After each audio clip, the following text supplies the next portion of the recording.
Captain Rex Martinez stood on the bridge of the research vessel Defiance, watching the massive alien ship drift into view through the viewport. It looked like someone had crossed a cathedral with a porcupine and given it trust issues. Elegant spires jutted out at impossible angles, each one probably housing enough firepower to turn Earth into a very expensive parking lot. Well, Rex muttered, straightening his uniform, this is either going to be the greatest moment in human history, or the shortest. The communication array crackled to life, and their diplomatic translator, a nervous young man named Pip, who had spent 3 years learning 17 alien languages, and somehow still managed to order fish at every restaurant, stepped forward with his universal translator device. Remember, Pip, Rex said, placing a reassuring hand on the kid's shoulder, we're representing all of humanity here. No pressure, but if you screw this up, 7 billion people are going to be very disappointed in you. Posthumously, the view screen flickered, revealing what could only be described as a 7-foot-tall cross between a lobster and a very angry filing cabinet. The creature's carapace gleamed like polished obsidian, and its 4 eyes burned with the kind of intensity usually reserved for tax auditors and people who cut in line at coffee shops. I am Admiral Korthak, of the Valaxian Empire, the alien announced, its voice sounding like gravel being processed through a wood chipper. We have traveled far to meet the species that dares to venture into the void with such primitive vessels. Pip cleared his throat, consulted his notes, and began speaking in what he believed was perfect Valaxian diplomatic protocol. Unfortunately, what he actually said was, "Greetings, mighty Admiral, we humans are honored to meet you, and hope our reproductive cycles are as embarrassing as yours." The silence that followed was the kind of silence that archaeologists find preserved in amber. Every alien on the view screen seemed to freeze, their mandibles clicking in what Rex was pretty sure wasn't applause. Admiral Korthak's eyes blazed brighter. Did this soft meatbag just insult the sacred spawning rituals of our ancestors? Oh, Pip whispered, his face turning the color of a stop sign. Oh no, that's not what I meant to say. At all. Rex stepped forward, trying to salvage the situation. Admiral, what my translator meant to say was, silence, Korthak roared. You dare mock the ceremony that has produced 1,000 generations of glorious Valaxian warriors. You will face the combat trials, human. We shall see how soft your meat truly is. The transmission cut to black, leaving the bridge in stunned silence. Rex looked at Pip, who appeared to be trying to physically shrink into his uniform. So, Rex said conversationally, on a scale of 1 to accidentally started an interstellar war, how bad was that translation error? I think I may have just challenged their entire species to a fight, Pip whispered. Well, Rex sighed, watching as the alien ship began powering up what were definitely not welcome lights, at least it's not boring.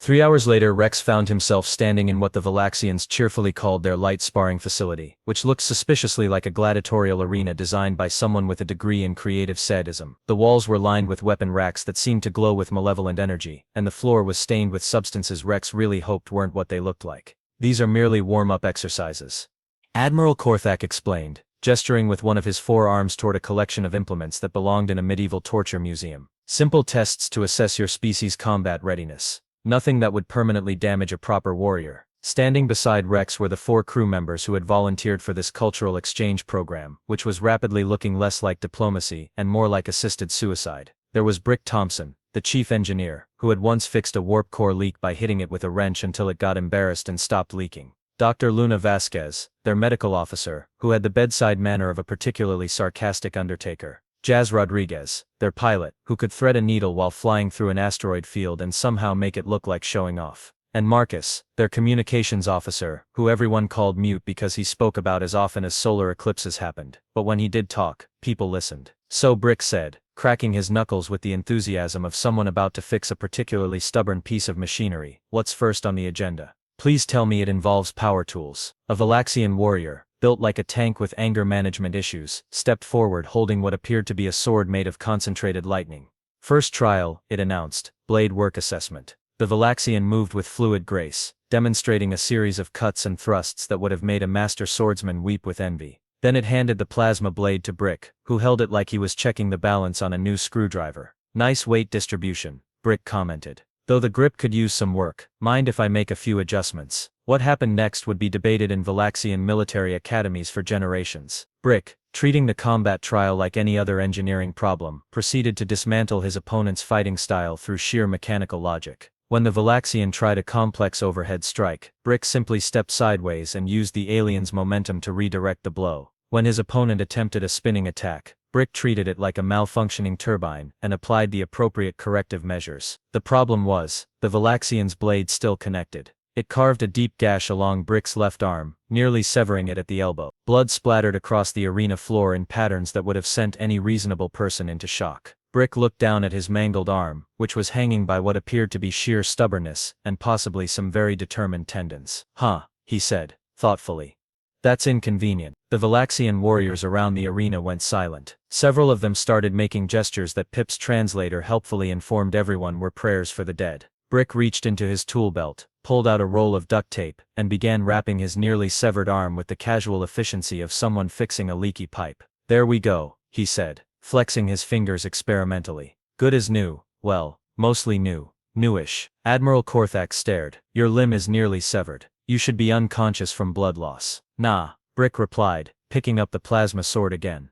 "I've had worse. Remember that time the antimatter containment field fluctuated, Luna?" Dr. Vasquez nodded from the sidelines. "Third-degree burns over 60% of his body. He finished the repair job before reporting to medical. That was a Tuesday," Brick added helpfully.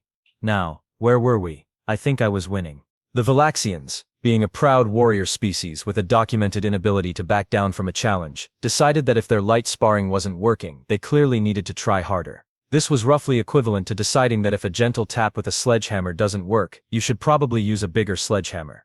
"Perhaps," Admiral Korthak announced with the tone of someone trying to maintain dignity while watching their worldview crumble, "we should proceed to the intermediate trials." The next arena looked like it had been designed by someone who had taken a correspondence course in death trap architecture and graduated with honors. Acid pits bubbled cheerfully alongside laser grids, while automated turrets tracked movement with the enthusiasm of caffeinated security guards. Jazz Rodriguez stepped up to the pilot assessment station, which appeared to be a fightercraft simulator crossed with a blender. "Nice setup," she said, admiring the control interface. "Though I have to ask, is the acid supposed to be that color? Because where I come from, green acid usually means someone mixed the wrong chemicals." The Valaxian flight instructor, a creature that looked like it had been assembled from spare starfighter parts, explained the rules.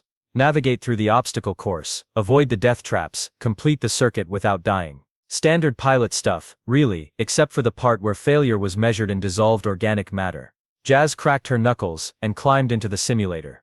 What followed was 3 minutes of the most aggressive flying the Valaxians had ever witnessed. Jazz didn't just navigate around the obstacles, she used them as navigational aids, bouncing off walls and using laser grids as slingshots to build momentum. She was doing great right up until a malfunctioning acid sprayer caught her directly in the face.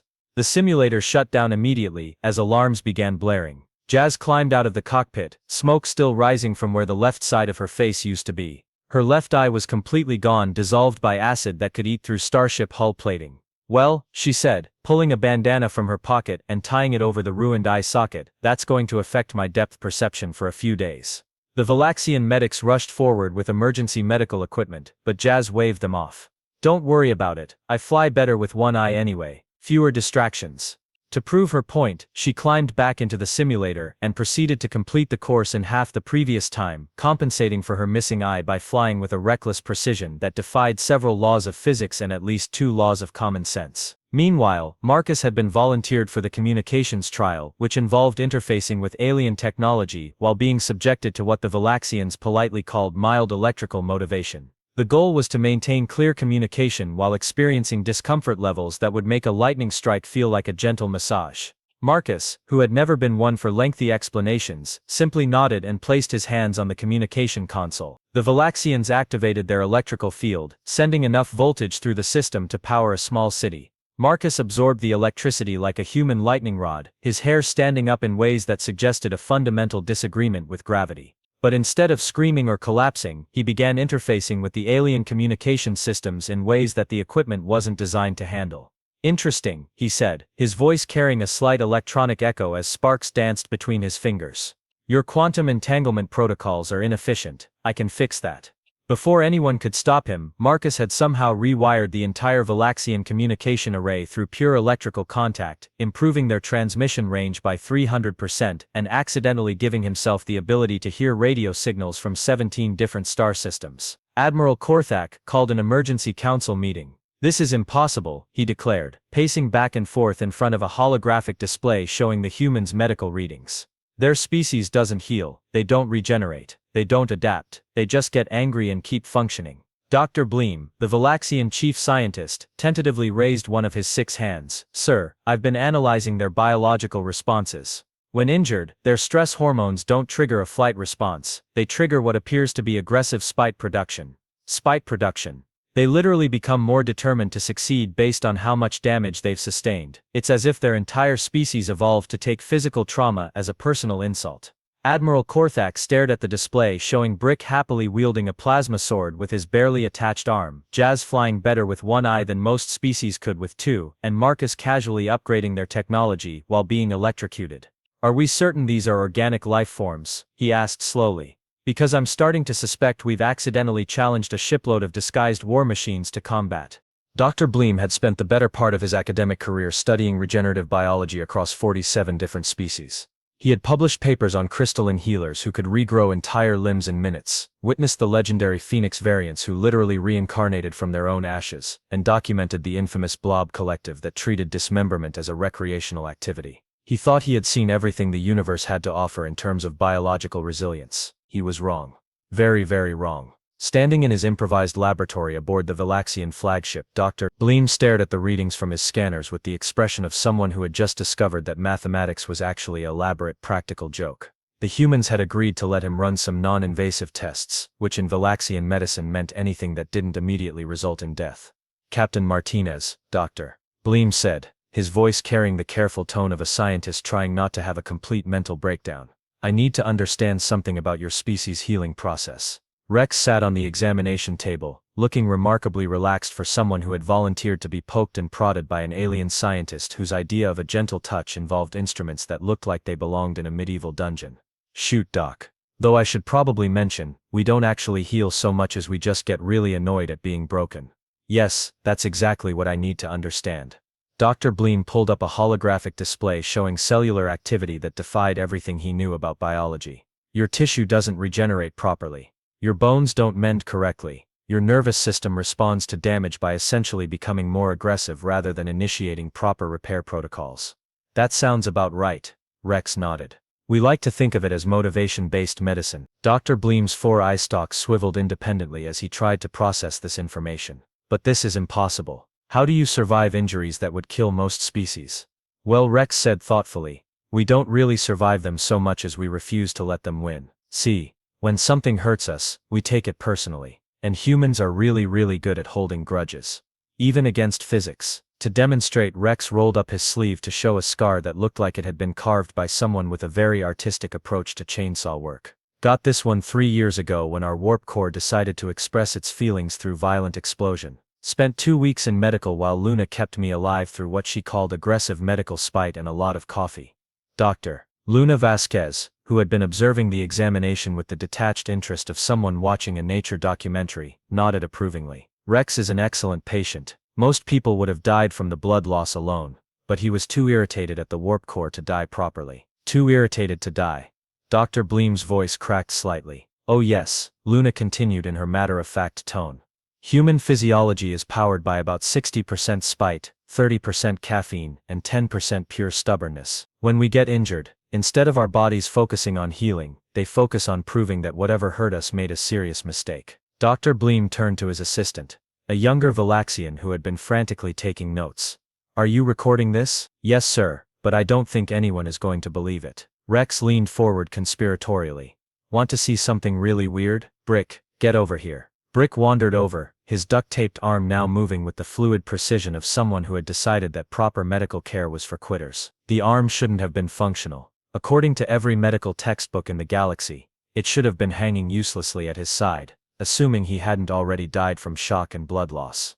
Instead, Brick was using it to tinker with a piece of Valaxian technology that he had somehow improved while not paying attention. How is this possible? Dr. Bleem whispered, scanning Brick's arm with instruments that were making increasingly distressed beeping sounds. Well, Brick said cheerfully, when the ligaments got cut, I figured they weren't doing their job properly anyway. So I improvised. Turns out if you get angry enough at your own anatomy, you can convince it to work differently. This arm is actually more flexible than it used to be. Dr. Bleem's scanner exploded in a shower of sparks. Your cellular structure isn't healing, he said, staring at the readings before the scanner died. It's mutating out of pure vindictiveness. Your tissue is literally rearranging itself to spite whatever damaged it. Sounds about right, Rex said with a shrug. We call it the I'll show you response.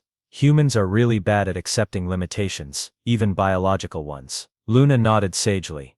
I've seen patients recover from injuries that should have been fatal simply because they were too offended by the idea of dying to actually do it. Human medicine is less about healing and more about therapeutic anger management. Dr. Bleem sat down heavily, his carapace making clicking sounds that his translator helpfully identified as existential despair. This violates everything we know about biological systems. How did your species evolve like this? Well, Rex said, settling back on the examination table, our home planet tried to kill us pretty much constantly. Predators, diseases, natural disasters, poisonous plants, weather that couldn't make up its mind, and geology that had serious anger issues. Most species would have adapted by becoming tougher or developing better defenses. And humans, we adapted by getting really pissed off at everything and refusing to die just to spite the universe. Dr. Bleem made a sound like air escaping from a punctured life raft. So your entire species' survival strategy is powered by spite.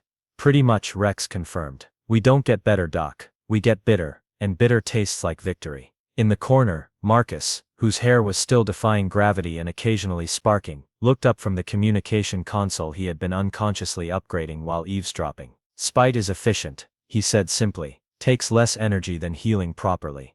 Dr. Bleem put his head in his hands and made a sound that his translator couldn't identify but which seemed to roughly translate to the scientific equivalent of screaming into the void.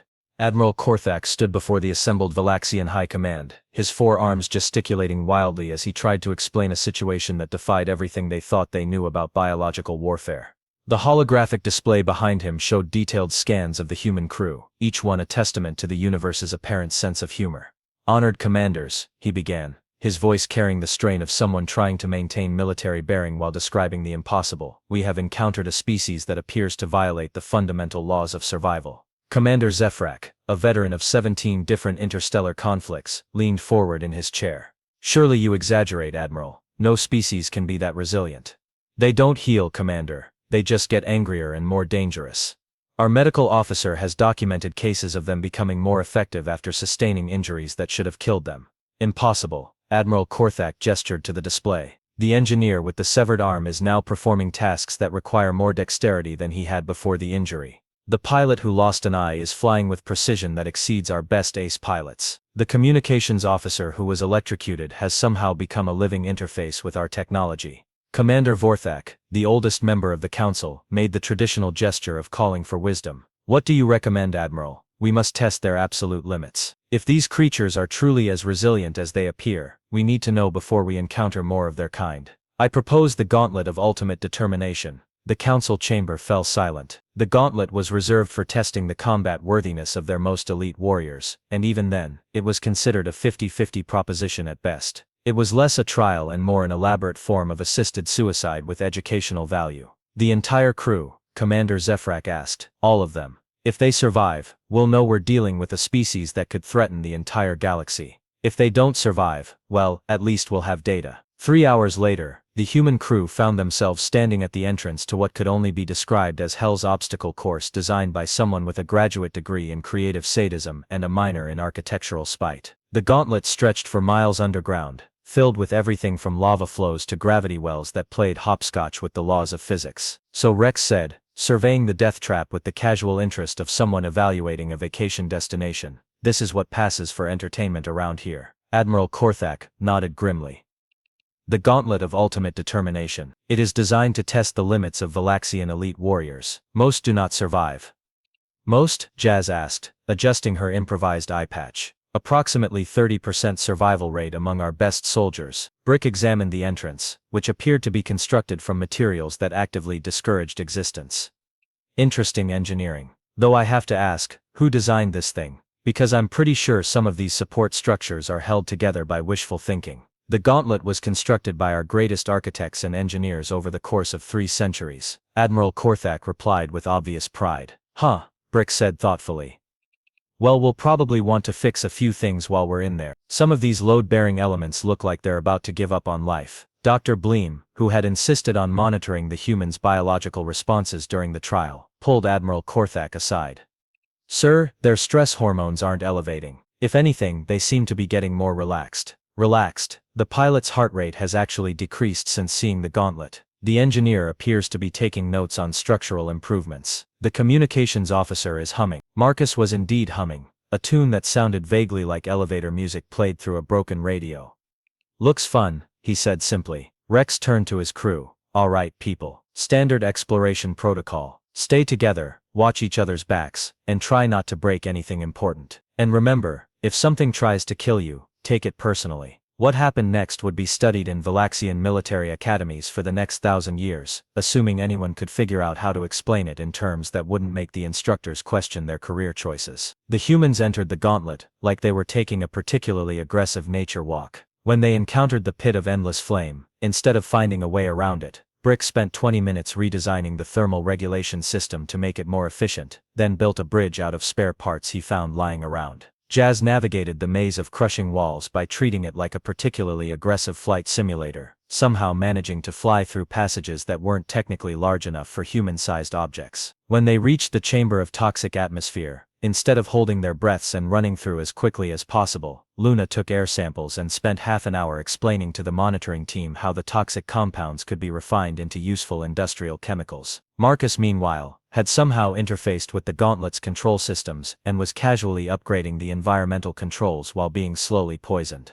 The gravity well of despair, designed to trap intruders in a localized field of crushing gravitational force, became what Rex cheerfully referred to as a really good workout. The crew spent an hour doing calisthenics in 15 times normal gravity, with Brick using the opportunity to test his duct-taped arms' improved flexibility. By the time they reached the final chamber, the heart of ultimate destruction, which contained enough concentrated violence to sterilize a small moon, the humans had somehow managed to turn the gauntlet into a recreational facility. Brick had improved the structural integrity by roughly 400%, Jazz had optimized the navigation systems, Marcus had upgraded the entire facility's technology base, and Luna had documented 17 different ways to weaponize the environmental hazards. The Heart of Ultimate Destruction was a chamber designed to test a warrior's ability to survive in an environment of pure hostility. Plasma storms raged overhead while the floor shifted between molten metal and supercooled ice. Gravity fluctuated wildly, and the air itself was corrosive enough to dissolve most known materials. The humans took one look at the chamber and got to work. 3 hours later, they emerged having somehow converted the Heart of Ultimate Destruction into a combination hot tub, restaurant, and small manufacturing facility.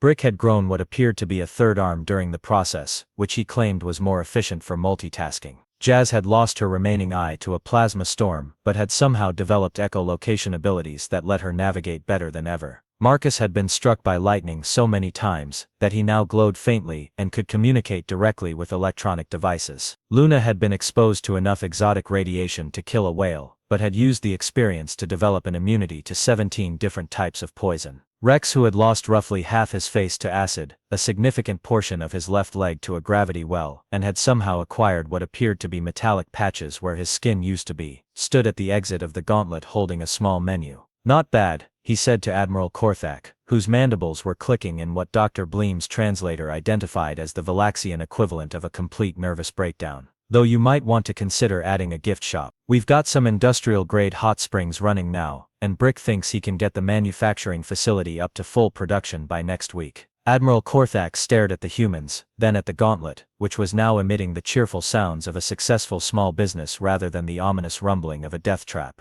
This is cosmically unfair, he whispered. The emergency session of the Galactic Council convened in a state of what diplomatic historians would later describe as controlled panic with a side of existential dread.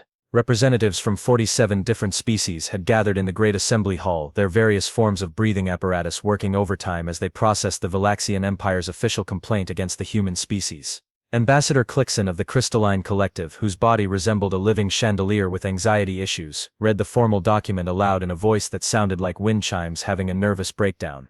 The Valaxian Empire hereby files an official complaint against the species known as humans on the grounds that their existence violates the fundamental principles of biological fairness, medical logic, and basic cosmic decency. The assembly hall erupted in the various sounds that different species made when they were confused, which ranged from melodic warbling to what sounded like industrial machinery having an argument with itself.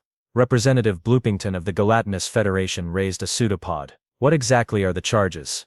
Ambassador Clixon consulted the document, his crystalline structure refracting light in patterns that suggested deep philosophical distress. Quote, the human species refuses to die properly, heals through spite-based medicine, improves their combat effectiveness through injury, and has somehow converted our most deadly trial into a profitable business venture. This is clearly a violation of natural law, and we demand that the Galactic Council take immediate action to address this cosmic injustice. The representative from the Hive Mind Collective, a creature that looked like someone had crossed a praying mantis with a filing cabinet, clicked its mandibles thoughtfully. Have we verified these claims? The evidence is overwhelming, Ambassador Clixon admitted.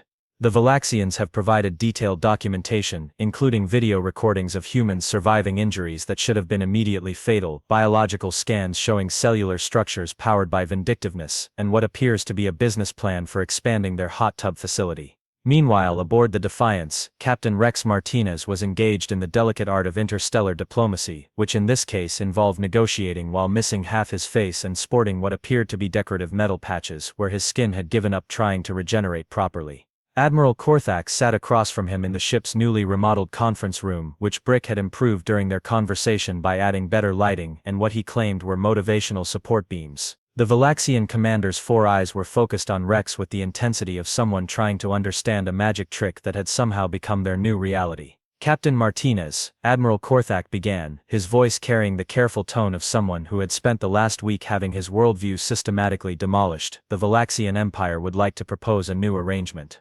Oh? Rex leaned back in his chair, which creaked ominously before Brick appeared from under the table and tightened a few bolts with his newly grown third arm. What did you have in mind?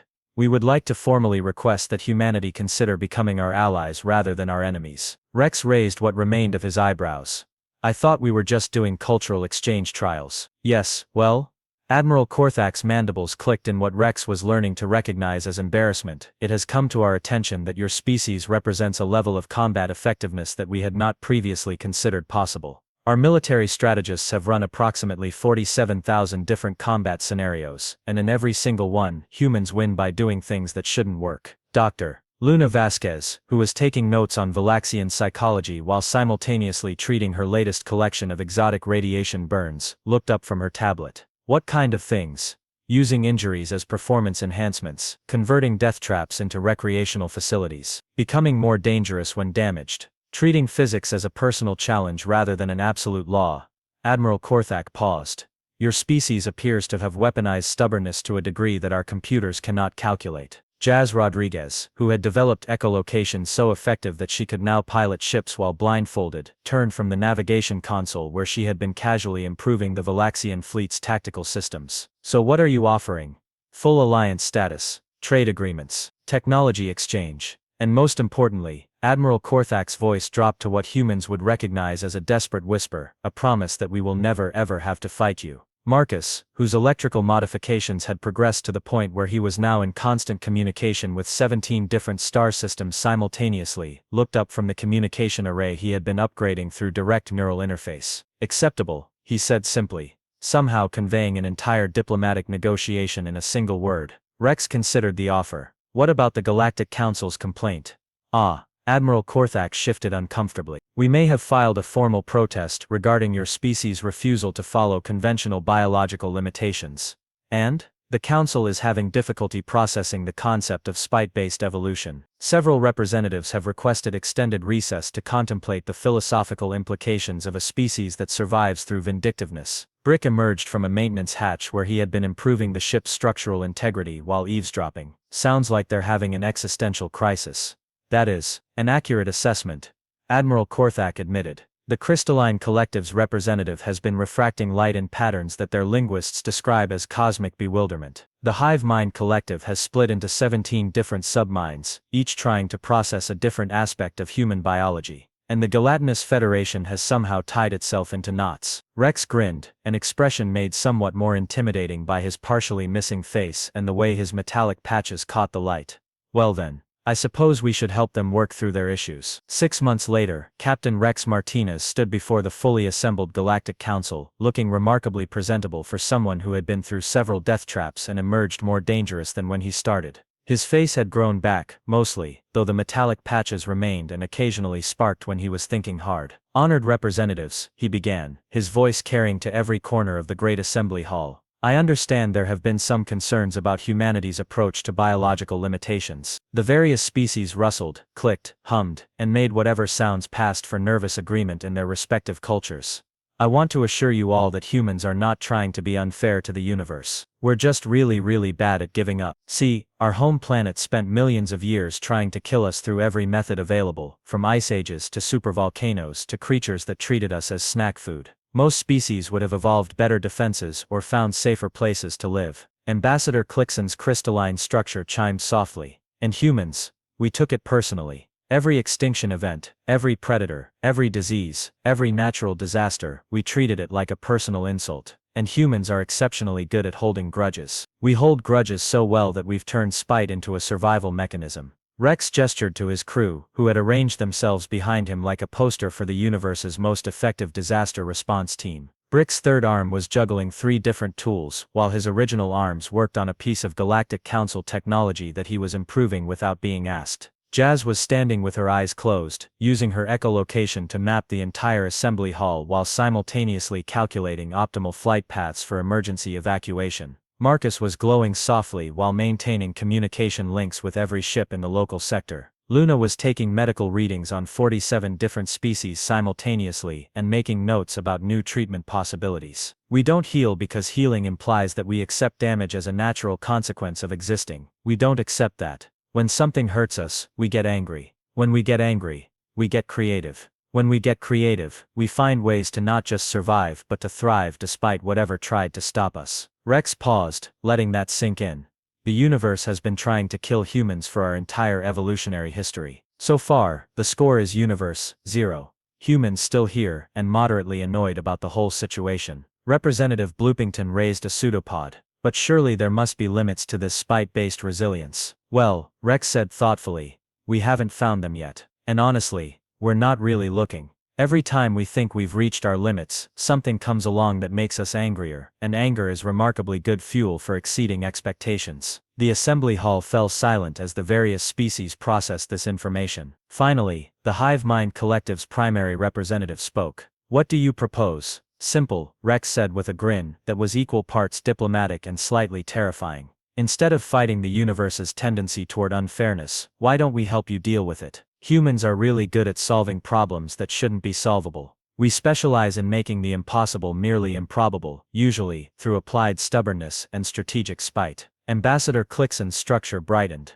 "You're offering to become galactic peacekeepers. More like galactic problem solvers. See, most conflicts happen because someone thinks they can't be stopped, but humans have made a career out of being unstoppable, primarily because we're too stupid to understand when we should quit." Rex gestured toward the great viewing screen, which showed the peaceful coexistence of hundreds of different species across thousands of worlds. "You've all built something beautiful here, and beautiful things are worth protecting. Humans are very good at protecting things we care about, and we tend to care about things that other people are trying to destroy." The vote was unanimous, though several species voted while making sounds that suggested they weren't entirely sure they understood what they were agreeing to. As the session concluded, and the various representatives began filing out, Admiral Korthak approached Rex with an expression that suggested he was still processing the fact that his life had somehow become a very strange but profitable adventure. "Captain," he said formally, "the Valaxian Empire is honored to be humanity's first galactic ally." "Just remember," Rex replied, shaking the Admiral's hand with his partially metallic fingers, "we're only difficult when people try to kill us. Most of the time, we're perfectly reasonable."